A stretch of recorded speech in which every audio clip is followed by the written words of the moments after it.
Welcome to Brave Tarot. Today I have a really fascinating reading that's at the edge of my understanding.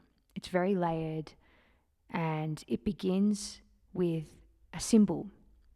So, what I'm being shown is a button, the clothing button, not a techno button. So, a little round, hard, usually plastic object, 4 holes in the center, and you sew it on to an article of clothing. My instinct is that the button represents you in this imagery, and what we're going to explore is a complex emotion that comes up in response to hearing what the function of a button is, aka your function, potentially in this life as a whole, or it could just be a phase that you're being asked to go through and witness in yourself. So this reading may be challenging to listen to, but know that your patience will reward you, and to just try and sink a little deeper into your body as you listen to this and search for the truth. Well, in the understanding that if you're listening to this and if you've made it this far, a minute, 30 seconds into the reading, it's inevitably got something for you in it. There's just no chance that it doesn't. So hang on tight and let's dive into this layered image. So a button is not usually something that you consider with great depth or gratitude, but it is an integral item, if not a fashion item. Even the most high-end fashion pieces have buttons on them. And the function of a button cannot be replaced by Velcro, by something sticky or cumbersome. No modern replacements serve a better function than the simplicity and the reinforcement of a button. The fact that it is so granular, so crude in its simplicity, makes it the unending staple that it is. A second image that comes up is of the element of salt, or salt being used at the dinner table, and the fact that salt is a critical enhancement to the flavor of a meal, but we don't praise the salt itself. We'll praise the meal, we'll praise the person who made the meal, we'll look at it as a whole, but we will never appreciate the salt. And in fact, the only time we might really notice salt is when there's too much of it and we have a complaint. And there's something about this theme, this combination of ideas, the idea of going unnoticed, the idea of your simplicity being so pivotal, so central to the function of life and to consequent enjoyments for others. This is a deeply unsettling topic for you. For some reason, the idea that you serving your function for exactly who and what you are, without extravagance or embellishments or excess gratitude, or serving a very clear and obvious purpose. There's some resistance around that idea. And I believe that Spirit wants to show you why it may serve you to just softly consider letting those walls down. Because the truth is that salt is completely irreplaceable. And the fact of us giving our gratitude to salt wouldn't change how valuable it is. It wouldn't make it any less wanted or any more wanted. It wouldn't change anything about what salt is. And the same goes for a button. It would be odd for us to put a button on a pedestal or to suddenly make the button cool again. It just simply serves its function with no more and no less than what it is. It's just a button. And on earth, especially now with social media and technology and content creation and speed, there is this inbuilt sense you're almost born with that makes you believe that you need to be exalted onto a pedestal in order to be worthy of love. And I must tell you, I deeply suffer from this myself. In fact, this reading, it's taken me almost 45 minutes to feel to feel like I'm in the zone of my heart space enough to accurately transpose the message, because I see myself in it so much that it literally makes me angry. Like, if someone else was telling me what I'm telling you right now, I would not want to hear it, because it's so innate in our visual sensorial wiring to believe that it truly does bring us value and worth and satisfaction to be heralded as special on this earth. But you and I both know that if you take that layer of falsity away, because it's a layer of appearances, it's a surface layer, it's a layer that doesn't grant you anything other than appearances in life. And maybe that's a statement that could be refuted. Obviously, for instance, being famous can make you money and can give you social influence and things like that, but it doesn't give you value, right? The value is inherent, the value you are born with, and the value can be amplified if you come to understand deeply who you are and what function you serve. And that may not be a function that is as sparkly and exciting and obvious as you would like.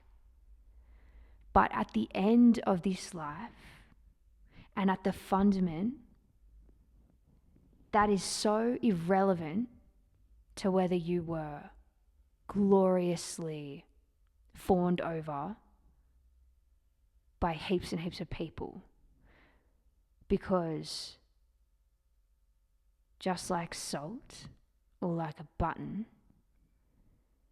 if you live up to your value, there is an inherent beingness and a self-fulfilling experience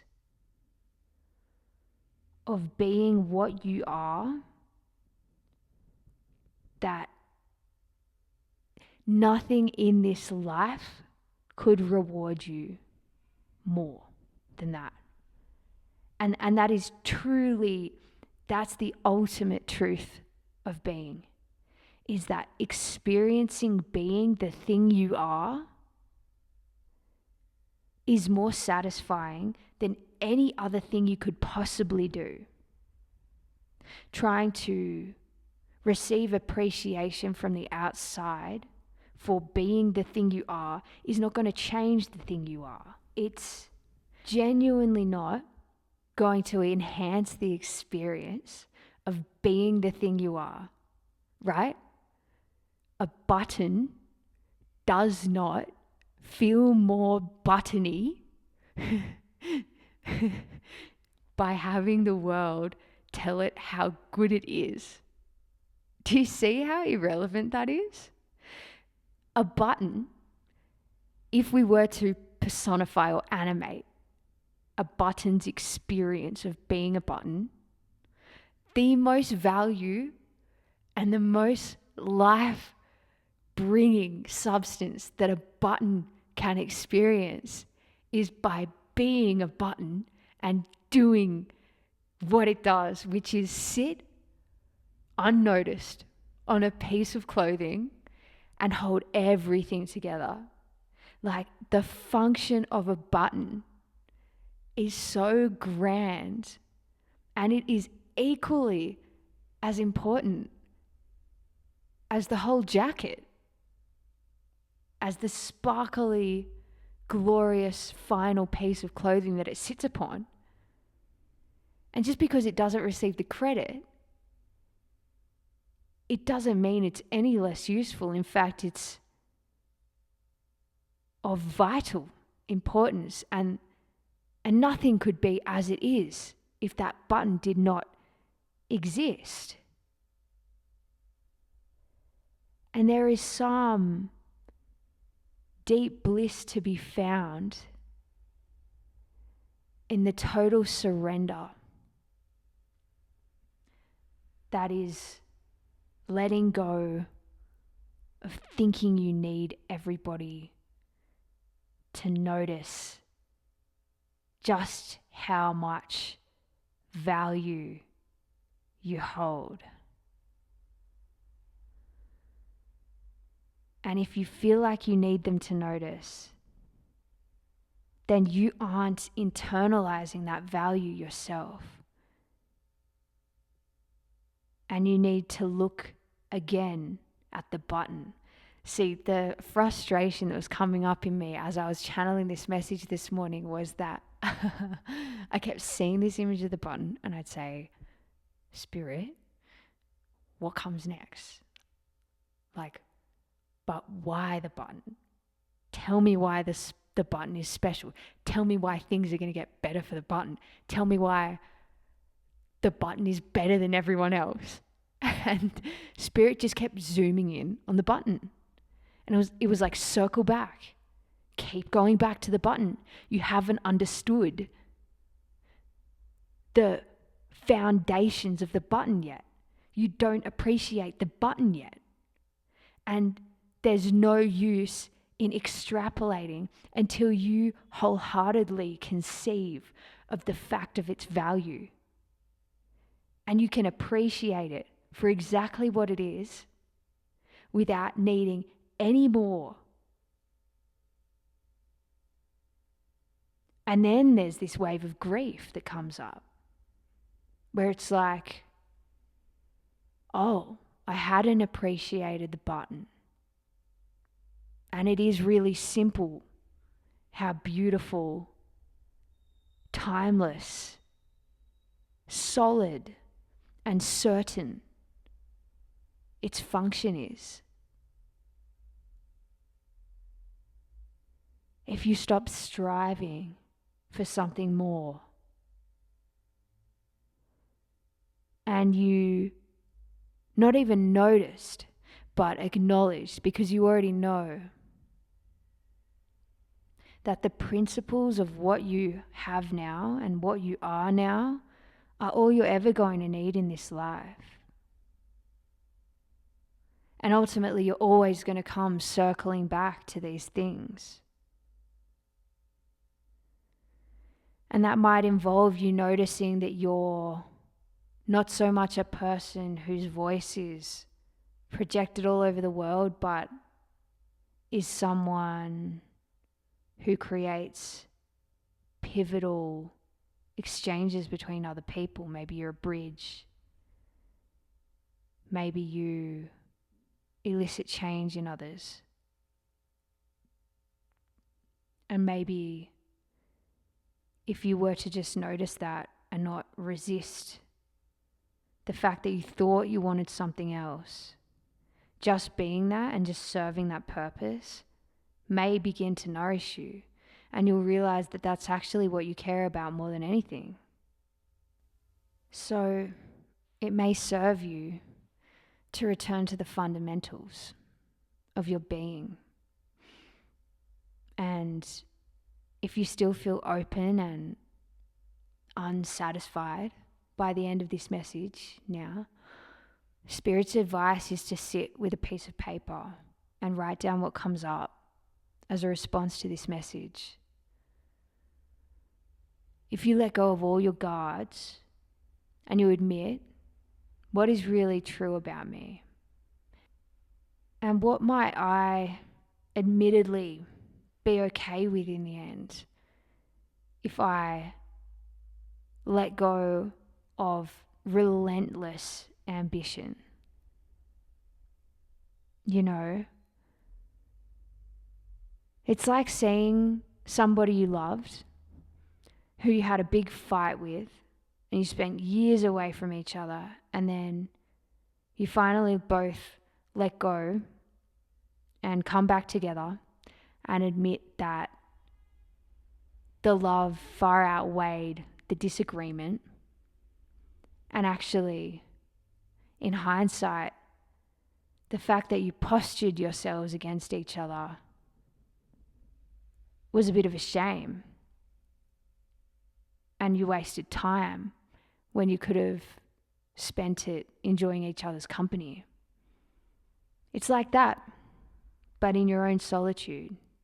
If you let your guard down about who you think you need to be, who you wanted to become in your past stories about proving and gaining love from external validation, all things that you surely moved beyond conceptually, but maybe in your deep patterning it's still there. Ask yourself, what are the tiny things I could start to let go of? What do I secretly not care about? And journaling on this should help you come to a deeper sense of satisfaction. So, that's today's message. Thanks for your patience. It's a testament to your inner work. And thank you for being here and being brave, because this tarot channel is designed for people who are brave enough to listen to the truth and to seek those deep, long-term shifts and changes that will genuinely improve your life, far more than any fleeting gossip or immediate soothing advice that I could give you as a tarot reader. So, congratulations for making it this far in your journey. You've come a long way, and I hope to see you in the next reading.